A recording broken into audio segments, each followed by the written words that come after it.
Hello and welcome to Songs of Syx. It's been a couple days and just bear with me as the next couple weeks are going to be a little bit hectic, a little bit chaotic, but there's some good stuff hopefully in the way and I should be moving. So expect a little less Songs of Syx content, but I do appreciate all of you who have joined me and all of the people who have been following along the series so far. I am still doing the tutorial series. I haven't finished it. I have a lot more that I'd like to show you guys, and one of the things that's been requested is battles, how soldiers work, kind of what these menus mean, and I'm going to go over that right now. So we're going to start with the Swords of Tomorrow. Each one of these groups is a mercenary army, or group. They're just mercenary units I purchased on the world map, and we have double the amount of guys against us, so there's 2.9 thousand guys. We have roughly 1,000. Which is perfect. We have way more than we need. We could probably beat them with 400 guys. So, immediately you look, it's pretty self-explanatory. They have some leather armor, one on, and a bow. 2 bows, actually. Now, some people think that they might be carrying 2 bows. They aren't carrying 2 bows from my understanding. It's more likely that if you think about it, if they were wearing 2 armor and they had 2 bows, there's a 50-50 chance of it going through. If they had 1 armor on and 2 bows and they got hit by that bow, there's like a 25% chance that it will get deflected. There's some math to that I might be missing, but that's my understanding it, basically. And I believe the most you can have is 8 weapons per slot. I think some of these guys might have it, like 6.9, yeah. It goes up to 8. 8 just means that you're fully equipped. It does require a lot of materials, and in the future, I will have a garrison guide on how the world treats your troops and everything like that, but it's all subject to change in the new update V66. So bear with me, as a lot of what I'm saying will change in a couple months. The first bar at the top there, if you look, there's a sword. That sword stands for your offensive skill, and the other side of it, the 1.1, that's your defensive skill. So offensive and defensive skill are 1.1. That fist, I believe, means force, so they have 50 force. They're modified by 42.4. I believe it's because they're wearing armor, and it's slowing them down, and they're also not melee units. That symbol there is blunt below, and then the next one is slash. I believe that piercing may be 0.5, and 1.5 may be an additional item or attack that I'm not familiar with, but I know that that first top one above the fist is actually like blunt damage, or actually it might not be. Those essentially do mean something along that line, so, but humans have a base modifier to blunt damage, so I believe that the 4th one down to the right is actually the 1.5 is the blunt modifier. Below that you have a flag symbol with blue. That 6.7 is your morale for the unit. 6.7 is basically out of 100. They don't have very good morale at all. And if they were to be surrounded, they could collapse. But the units they're facing are not very strong. At 1.1 offensive and defensive skill, they are pretty good and useful against pretty much anyone. And I believe that bottom bar there, that gold bar, that yellow bar, is your archery skill. So if you were to fill that whole thing up, that'd be 100%. We're basically at 30%, or roughly 25%. I think the gold bar is where we're supposed to be, and the actual filled bar is what we have. And then you can see below that, I think that's either ammo or experience. I think it's experience for that unit. You can see this group here is a Swords of Tomorrow. The same name a lot of them have are the same name: Swords of Tomorrow, Darts, Opulent, Oppressors, etc. But they'll have different setups. So this group here has leather armor and flanxes, which are slash weapons. So yeah, you can see they have a 1.9 modifier on the slash, 2.9. So that might be something to do with blunt. I am not sure. I would have to ask Jake personally to know what those symbols actually mean. And I wish they were a little more self-explanatory, but usually the way I do it is I look at the weapon they're carrying. You can see they have 6.9 of the flanks. Then they have 3.5 slash damage. So they have extremely high slash damage because of the fact they have more of those flanks. the more of that weapon they have, the more specific skill they'll have with the damage they'll do with that. So these guys have no weapons. They basically aren't going to do any damage at all. Same with these guys. They'll do base damage. Same with... Oh, no, these guys got swords and shields. And you can see that the shield gives them a 2.7 defensive modifier. But it also drops theirs down to 1.6 on the offensive. So the shield helps, but also hinders you a little bit. Regardless, we're going to just jump into a battle. The way I play is very different, and I think each person is going to develop their own methods. I think that the best way is to kind of focus on archery. A lot of players don't like to play as archers. They want to just role play as melee troops only and survive that way. I'm sorry. Sorry, honey, that's not going to happen. That's just not how medieval combat works. So we don't even need to do a battle plan or formation with this attack because we have a lot of archers. We have 5 units of archers and 5 units of infantry. And when you look at them, you can click on them. This menu here will pop up how many guys are in the unit. You can see that if they're attacking somebody, I believe if they're attacking you, you go like that, and then, or wait, gotta move it over like this. Nope, I don't know what that means actually, surprisingly. So soldiers are in position, so if you click this, they will break into whatever formation they'd like, and they will chase down enemies. This is useful at the end of a battle when you're trying to clean up that last guy and your guys aren't attacking. Loose formation increases offense but decrease defense, pretty self-explanatory. Tight formation, same thing, but opposite. This is how you turn off toggle fire at will, so people can not fire if you'd like them to. I don't know why you'd want to. Maybe you want to save it until they get closer. I think you should just spray away at any range. This button is really useful for archers. This allows them to move faster.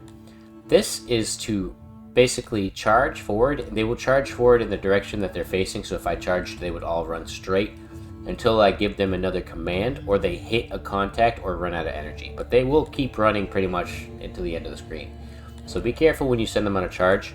If I was to click charge right now, I wouldn't be able to cancel that charge attack. I'd have to actually draw them a position to stand, and then they will move to that after they recover and they get the order. It takes a little bit of time for the orders to get to them. And then in guard mode, soldiers will stay in formation when fighting, increases defense but decreases offense. So basically keeps everybody in line, your units won't move, and then you can cancel or end an attack right there. So if I wanted to, let's say, we're going to beat these guys with archers, so that's why I'm explaining what's going to happen. If I'd like to send this troop in here, I could say attack and click that, right? They're going to just kind of weirdly form up and back up and do weird spins around and do a bunch of stuff and just get hit by catapults. That is not how you want to do it. You want to do it like this, right? Draw a line. Let's say the enemy's moving up to here. We'll draw a line up to here. As a matter of fact, why don't we take all of our melee troops here? Looks like one of them has some bows, but that's okay. We'll just put all of our melee troops, we'll have them go like this. The idea is if the enemy was to meet us here, these troops would walk towards that. Every single one of them that can. So let's have them do that. We're going to try to engage them in some melee combat, but it is particularly hard because our boys are going to be spraying them with arrows, but I think we'll get there because we don't have that many. These guys don't have bows. One of them had some ranged attack. These guys here. And you can see that there's a forward-facing way and there's a backward-facing way. Make sure your units are always facing forward. I think new players definitely probably struggle with that. I definitely did at first. They do turn their backs. They're facing the back if they're surrounded, so they'll turn around. But that is not an ideal way to stand facing enemies. So archers do their thing. They spray the enemies down. You could selectively fire at whoever you'd like. As these guys really don't seem to have a cohesive army, and if they do, they're not very well trained. I'm just letting them hit whoever they feel, and they're instinctively going to want to go and flank you. That's what they're working towards right now. They're working towards a flank. So if I can, I'm actually going to pull these guys like that, right? And I'm going to try to encourage them to enter the pincer here. And then my 2 units will go like this. So anybody who comes in the center will get scared. Flanking is a really good item, or a really good attack, sorry. So if a unit gets flanked, they immediately will start to panic and spread apart, and that break in cohesion allows you guys to just kill them. There's no real attacking that they can do after that. Oh, we are getting absolutely demolished by catapults. Normally, if I was actually doing a real plan, I would have sent some troops over there, and I think I'm going to send these guys now. We'll have them go over here because they're not going to survive very long. But you can see these Crotonians running inside the gap. That is not smart for them. Yep. They immediately broke because the gap, it just stresses them out. But they are attacking on all sides there. Let's try to get our formation to tighten up so that they can actually get some units protection. And we need to get our guys out of there. This is getting a little chaotic. Could have used with way more of the infantry. Oh man, they are sniping me with those catapult shots. We need to form our infantry line up here. And get them to be in a tight formation. You can see a lot of their troops are actually fleeing though, which is great. And we're going to have our guys just run straight through. They need to get over here. No, see, they instinctively want to go whichever way they please, so just make sure you're checking where they're going. We've got this side pretty much destroyed. Get these guys to run over there, and ideally we can get them to line up like this, and one man in front of a catapult will distract him and he'll break off the catapult. Alright. Our melee troops are surviving, and they're doing some nasty back shots on their... Ooh, back shots. They're doing some nasty hits to their own boys there. Looks like our unit that we sent to try to break up the catapults didn't make it. But that's okay. We're actually going to try to move these guys up on them. Because I'd like to get rid of those catapults because they're killing a lot of people for no reason. Hold the line! If you can pull your units away like this, if they're charging and you can get them out of the way, it doesn't matter what formation they're in, as long as you can get them out of the way, they'll do stuff like that, where they just broke because they dodged, or our guys dodged, and then they missed. There's so much chaos going on, I know. But we basically dodged with our archers. I like to keep them in units, like formations, so that I can easily maneuver them around. Like, I know there's 3 units of archers coming in here, and I'm just going to have them run like this and try to kill all of these guys off of these catapults so they stop shooting people. And that is about it. The rest of the enemies are over here, and they're just hanging out. And we'll form our guys up here. The melee troops, although they were getting hit a lot, didn't die, because the groups that kept hitting them weren't very well trained. If they were better trained, they would definitely kill them. We'll have those guys line up like that. There's only 2 units left. Oh, 3 actually, this unit here. Let's see if they even make it. Nope, they're fleeing. They're all fleeing. And I have them in tight defensive formations here. I can break that up and have them move quickly. Have them go like this. And then just have these guys charge over here. So if I wanted to have them charge through a group, I go like that. If I had them if I click like this, they're just going to do weird stuff. Or, no, maybe not.